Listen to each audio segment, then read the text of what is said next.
Whoa, Mr. Obvious.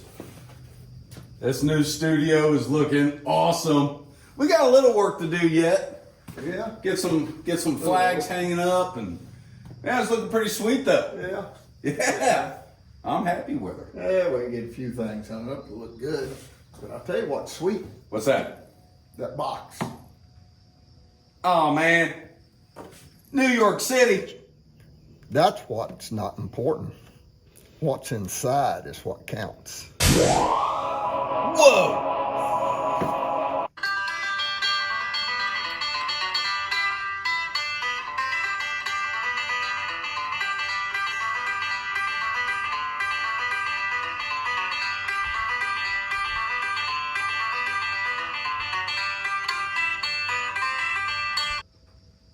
The Last Minute Man coming to you today from our new studio, and courtesy of Mr. Obvious over here. And Mr. Obvious, what are we talking about today? Oh, the old wonderful Smith&Wesson Combat Magnum's what we're talking about. So an original Model 19. 19. And let's tell a little story about this real quick. Mr. Obvious had one of these years ago that was stolen from him. Yeah. And he said, man, if I could just find one of those again, and he wanted one just to carry. And you were looking on Gunbroker, and you came across this beautiful baby here. It has never been fired. Nope, never been fired. And we're scrolling the pictures on the screen there, and I mean, you can see the forcing cone and all that. I mean, this thing has never had an impact, never been fired, which I think is kind of hard to believe. I believe this was made in 1980. 1980, yeah. And it's a 19-4. Yeah. So when we say original Combat Magnum, what are we talking about, Mr. Obvious? Oh, we're talking the old original one. It's this one here's come with and what they a lot back in the day they had the pin barrel. So it's got the little pin up here. It pins the barrel once everything's into place. They pinned it, and I tell you what, they're just a sweet gun. This one's got the target trigger, got the target hammer. Of course, you'll flash some pictures up, the original grips that did come with it.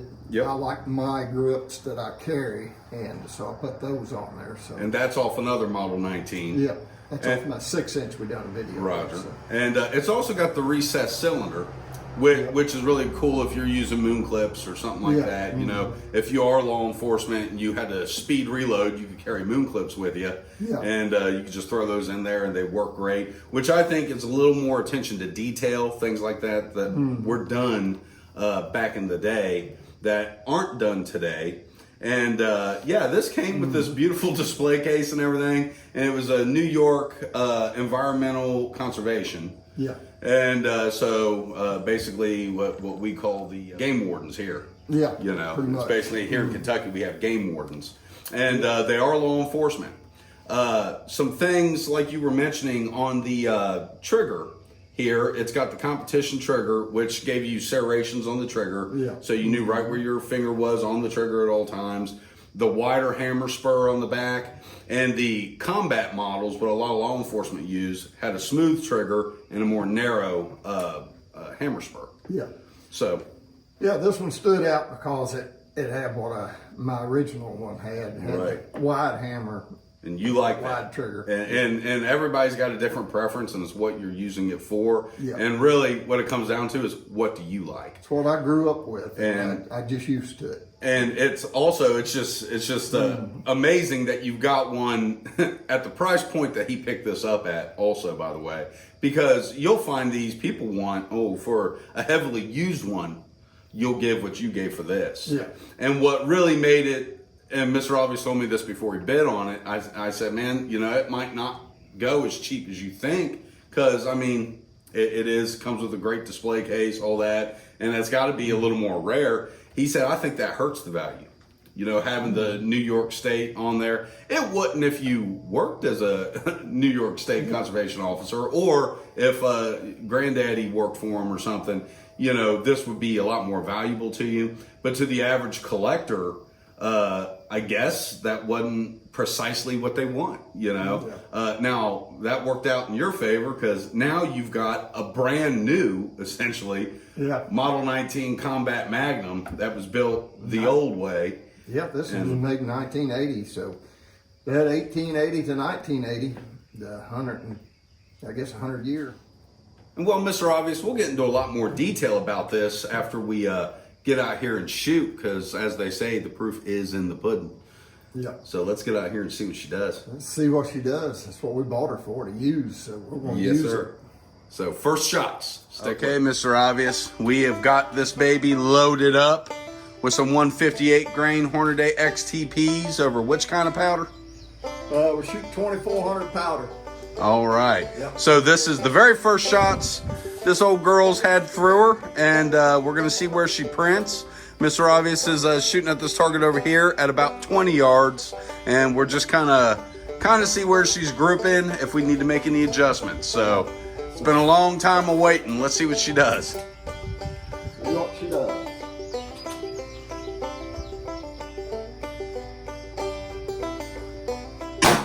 All right, so slight adjustments have been made, and Mr. Obvious now is confident he will knock the center out of this target. I don't know. So let's see what she does here.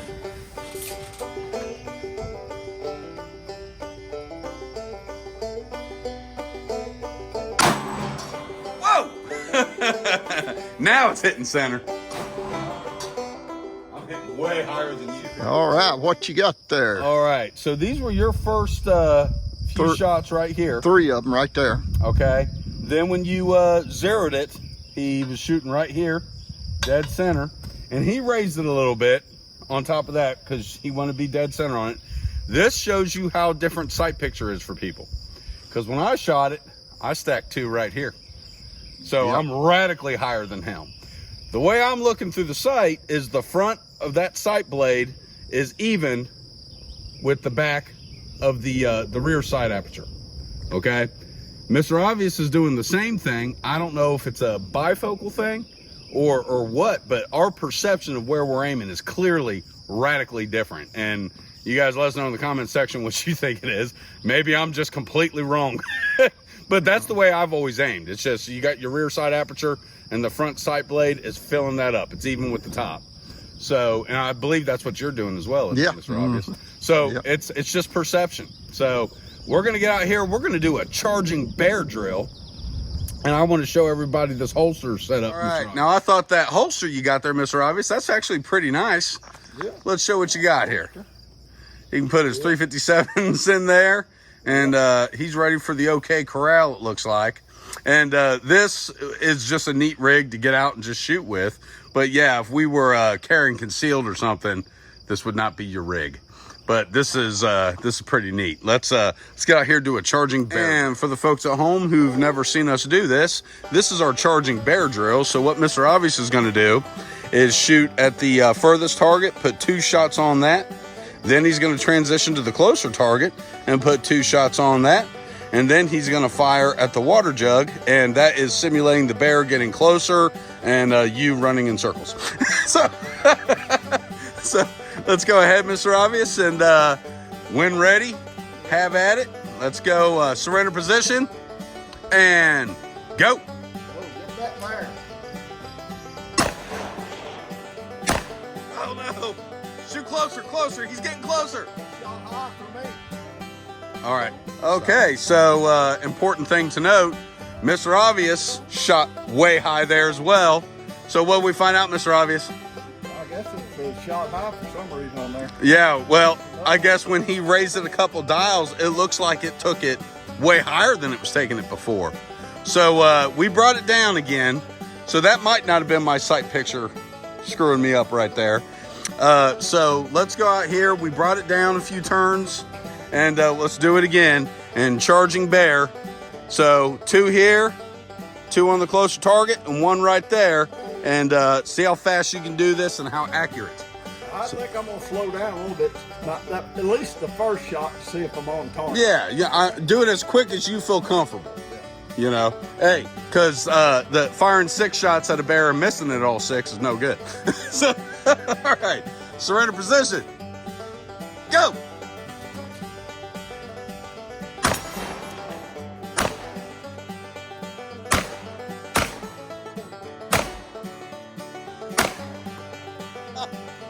Oh, you you got ganked.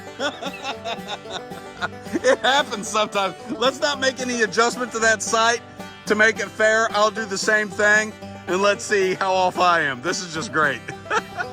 All right, so we've made 0 adjustments to the sight. I'm carrying this in my vest, and we're gonna see what happens. So I might get got too, Mr. Obvious.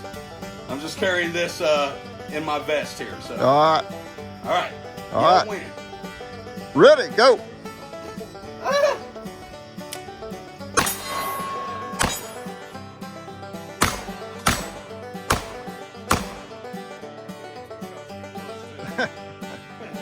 It's hitting high, but that's all right. We'll get her dialed in. But just to show you guys, you don't know how good you're shooting unless you get out and miss a few, and you can start critiquing yourself and moving it in. One thing I want to show here on Last Minute Man is that no one's an expert shot with just anything that's put in your hand. You got to practice with it. These are our first shots, and you'll clearly improve. But one of the things that you don't see a lot of on these YouTube channels is people showing you the misses. Yes, if I sit here and practice, I can get this thing dialed in, and we can come out here and look like pros every time. But, you know, I'm showing you just the way it is. Yep. How it happens. What you see is what you What you get. see is what you get. So, and we'll definitely improve on that.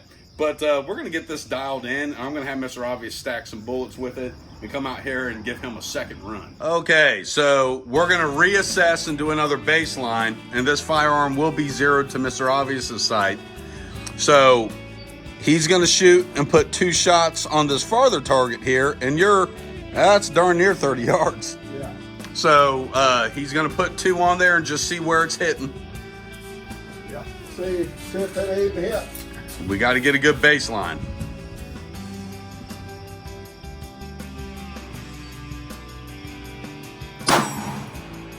Little low and to the left. I thought it was hitting. Well, Now what I like to do, Mr. Obvious has done this a lot, but what I like to do is do typically a 3-shot group and make sure it's not me pulling or anything. So if you're doing this at home, you might want to take 3 shots, verify that that's exactly where you're hitting, and then make your adjustments.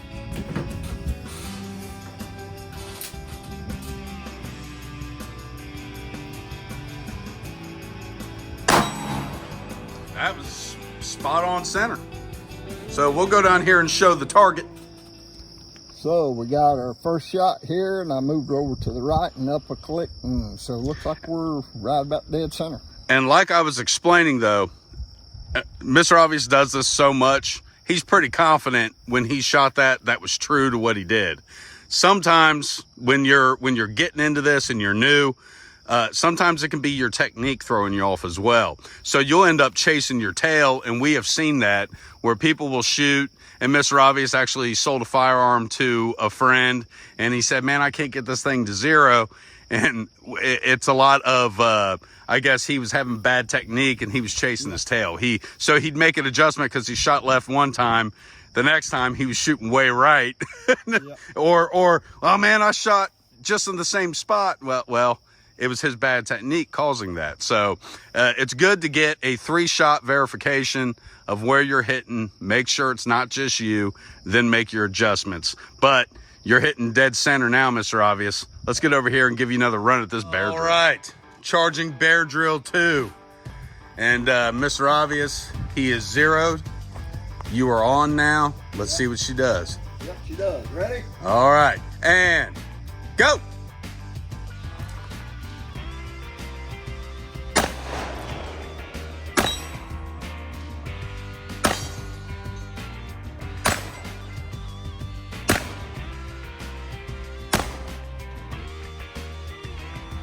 Well, yeah, you put 3 on the far target that time.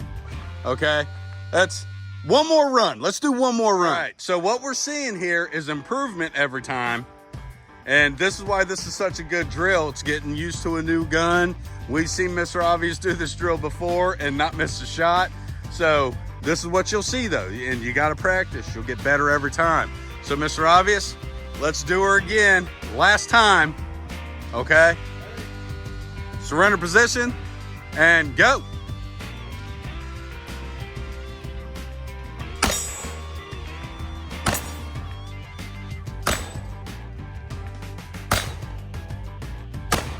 All right.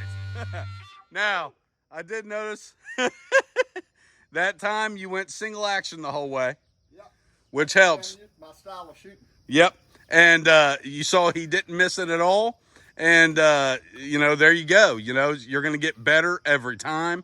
And even somebody as experienced as Mr. Obvious is going to need to dial in a particular gun. You've got to get used to that particular firearm. I helped low on this target because I done knocked the center around, so I Mm-hmm. helped low on it. That's what Oh, I yeah. did low. Yeah. That's awesome. You hit it every time there, brother. And you got one to spare. Yeah. So, all right. But let's get in here for an AAR. And we are back with our after action report. And what do we have to report today, Mr. Obvious? Oh, I'm going to report a good shooter after we got her zeroed in. Yeah, this is just a dandy. You know, for those of you out there who have not shot a Smith&Wesson Combat Magnum, get one. I mean, if you can find one, you can get them new now. They've got what's called the Model 19 Classic, I believe is what they call it. Mm-hmm. And we'll talk about some differences in them. Rather than having a pin barrel, they've actually got a barrel shroud and it's sleeved. You know, so you've got a barrel insert. Mm-hmm. Yeah. The forcing cone on the new ones, instead of having that flat spot on the bottom, they're perfectly cylindrical. So they've got just as much meat all the way around. And, you know, that supposedly makes them more durable. They have a double lockup on the cylinder where the crane comes up, it'll lock up in there as well. So things like that are said to make it more durable. Having said that, I've never seen one of these fail. And I had a great uncle, and he's a relative of Mr. Obvious as well, that he had a Combat Magnum 6-inch. Yep. And put over 10,000 rounds through that thing. Verifiably. The guy shot that thing every day. And he was the best I've ever seen. He's good. As far as accuracy. As far as speed, maybe not. But he was an accurate shot. I mean, offhand accurate. Oh gosh, he's dangerous with it. That's all he shot. That's all he shot. That was his baby, and He he deer shot, hunted and he with it. shot, and he shot. Oh man, he'd knock Prince Albert cans over, the little cans. I've seen him knock them over 100 yards away. It was crazy. He was something. He was one of those people. And again, putting in the time is what he did. Mm-hmm. You know, putting in that practice, getting good with a particular firearm. You know, like myself, 1911s I'm very good with. I've shot them so much. I'm pretty decent with a Beretta, but nowhere near, even though I was in the military, I shot a 1911 a lot more than I shot even the M9 that we had. So, and I was issued an M9 overseas. But anyway, going back to this beautiful revolver here, this thing I think shoots wonderfully. Anything that you're seeing there is user error or something we're doing incorrect. I am working on my double action shooting, because that's something I'm not, I would say, not efficient at. So I'm trying, and I instinctively cocked it on my first shot when I did the running bear drill. And then after that, I went double action the whole way. And, you know, it shoots good. This thing shoots really good.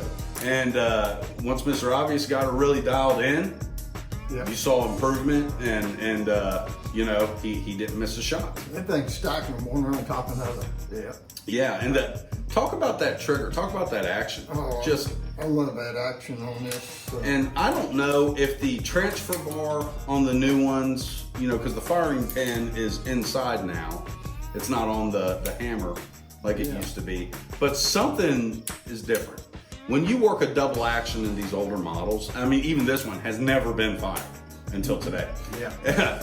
That action is so much smoother than the new one. I've got a brand new model 329 that comparatively to his model 29 is way heavier.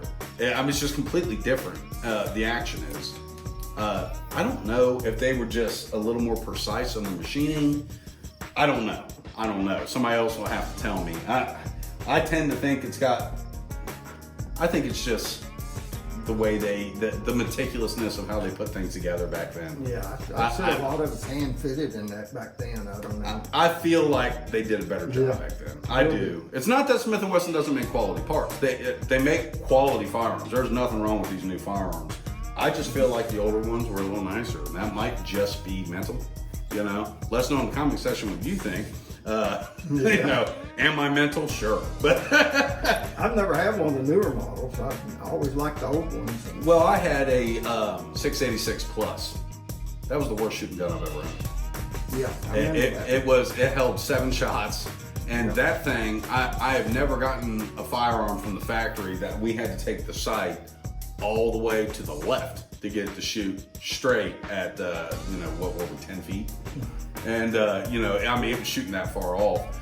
I sold it. I could have sent it to Smith & Wesson, and I'm sure they would have fixed the problem, but there was somebody at a gun shop really wanted that gun, so I sold it to him because I told him how far off it was, and he didn't care. He wanted it, and he actually gave me more than I paid for it. So I'm not going to say no. Yeah. So, but that was a couple years after I bought it. But anyway, yeah, just what a beautiful firearm that you brought us today here, Mr. Obvious. And this beautiful studio that we're working on here. This is, I think, going to be really neat. It's going to be really nice in the wintertime. We don't hear the traffic driving by when we're trying to film and stuff. So we're trying to up the game. We're going to decorate this and make it look cool. He's got an elevator over here that I'm going to have to show people. It's a utility elevator. But that is pretty cool. So he's, you know, leave it up to this guy, you know. Hillbillies, they can do anything. Right? Mr. Gadget. Mr. Gadget. Yeah. Yeah. He does it all, man. But let us know in the comment section what you thought about this today. I hope you all got some value out of our misses. Sometimes missing teaches you more than the hits. So kind of see our process. I thought it was a good opportunity to show you that, how we get something zeroed and what we kind of do. But anything you want to add, Mr. Obvious? No, just that last run, I went back to my older style of shooting.